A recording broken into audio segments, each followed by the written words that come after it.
Ever wish you had someone to tell you the truth about what it takes to run a successful business and live a fulfilling life? Well, amiguita, you've come to the right place. So grab your favorite cafecito or cocktail, your courage, and let's get to work. I'm Jenna Borges, a therapist, business strategist, mindset coach for entrepreneurs, and a feisty Latina from Miami. And I'm determined to teach you the exact tools you need to stop settling and start kicking some serious derriere. What do you say? Are you in? Then let's get started. Welcome to Latinas Empowering Latinas podcast.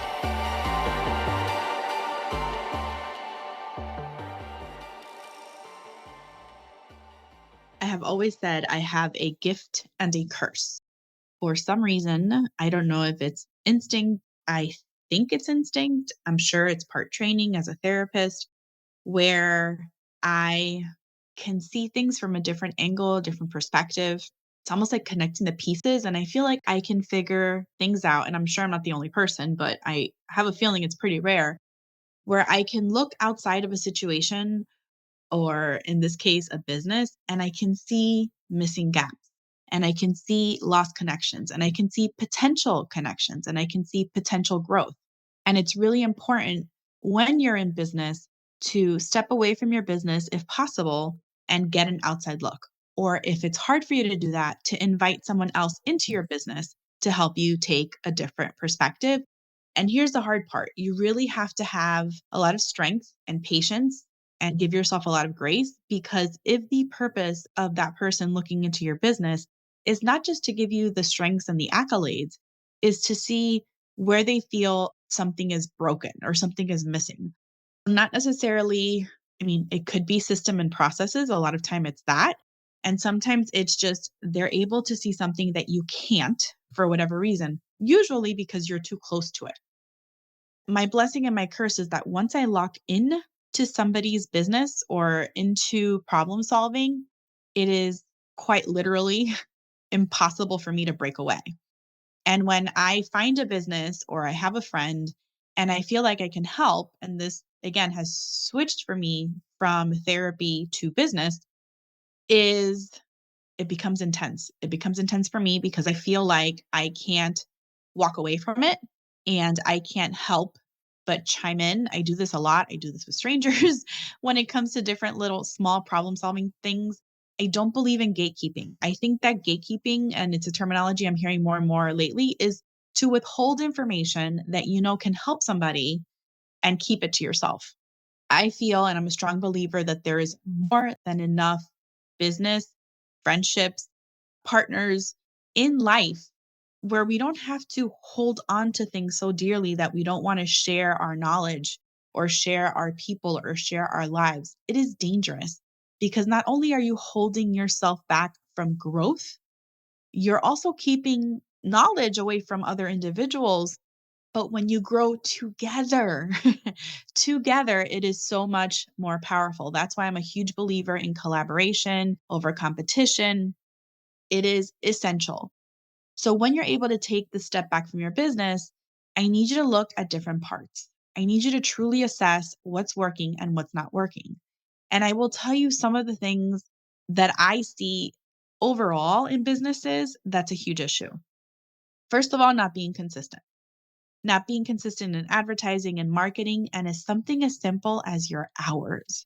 If people don't know when you're open, they're not going to find you to be reliable or consistent, and they're not going to come to your business, or they're not going to schedule appointments with you. If they can't access you, if it's not easy to access you, that's a huge red flag. People, especially in this culture, especially in this time, we are used to immediate response. We want immediate gratification.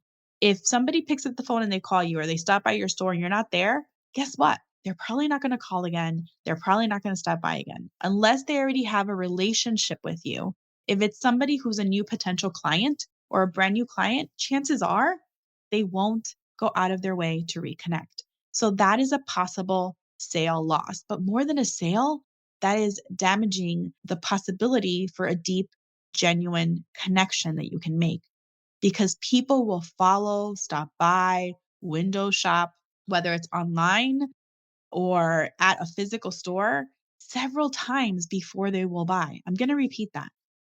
Usually, if you are a new brand or a new business or a new practice, People will take a very long time to find comfort and connection in order to buy.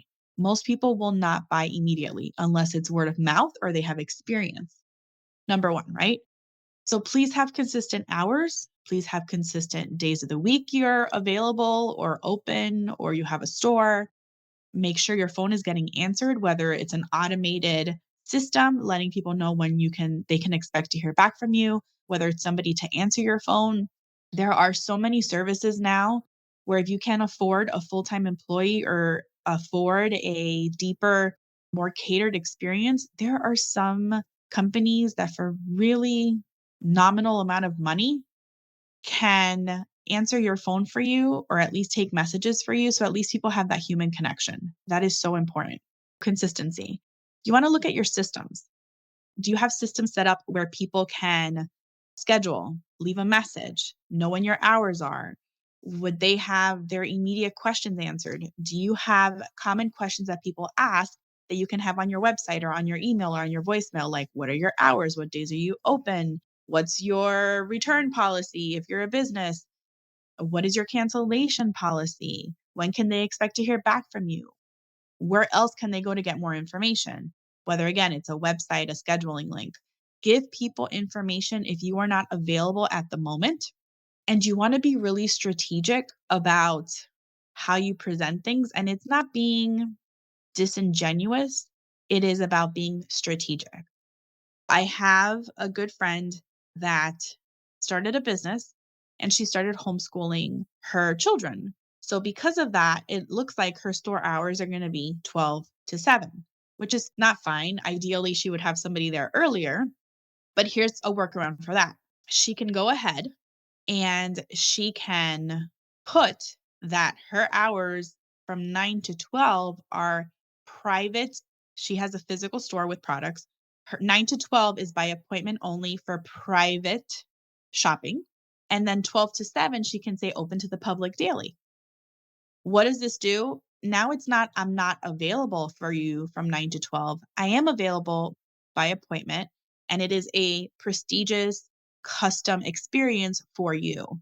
Now, instead of a brand being minimal or not showing up for you, it is an elevated experience that I provide. It is a workaround with what it is that you have to offer. How can you assess what is missing in your business if you don't know what is wrong? So you have to ask people. You have to positively be ready to respond to their criticism because criticism is not something bad if it's constructive. If somebody's going to tell me how I can do something better, I may not always like it, but I'm open to it because I want to continue to grow. And if you're not open to people's feedback, and you cannot pivot with it and you can't adjust or customize to it, again, you're losing out on valuable business. So we talked about consistency. We talked about how to be strategic with things. We talked about systems.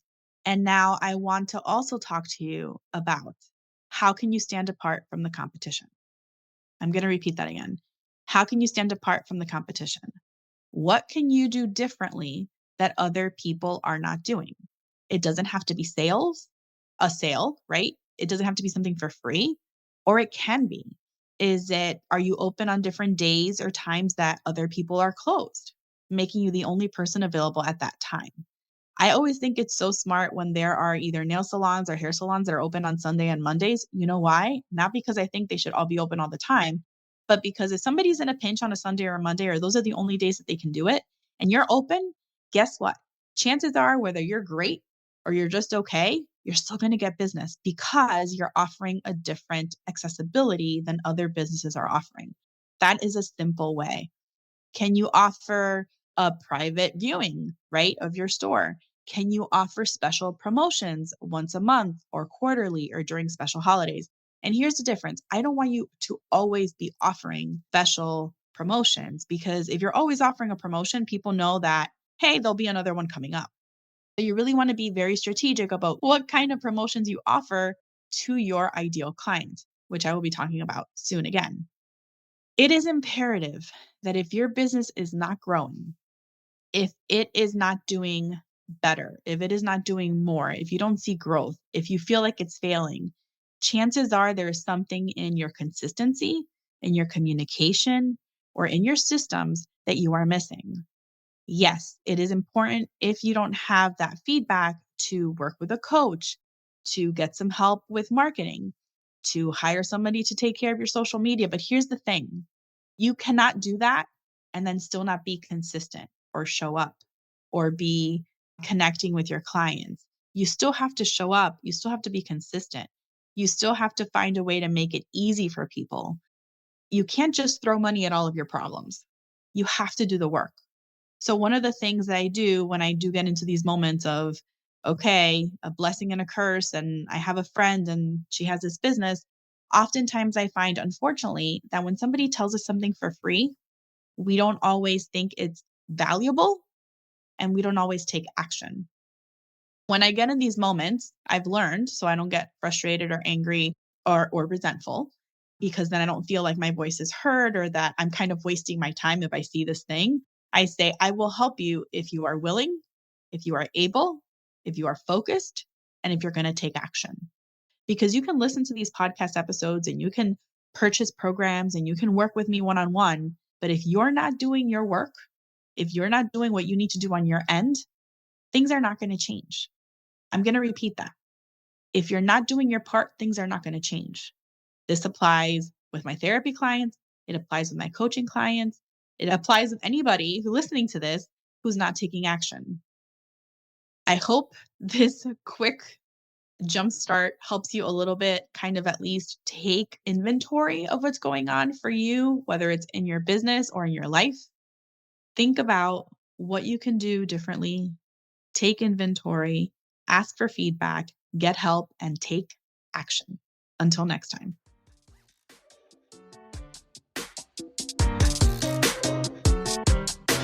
Thank you so much for joining me today. It's always such an honor to speak to you. If you loved today's episode, I would love and be so grateful if you left a review. So let me know what was your greatest takeaway, any aha moments, and how you were inspired. I'd love to give you a shout out in a future episode. Until next time, Amiguita.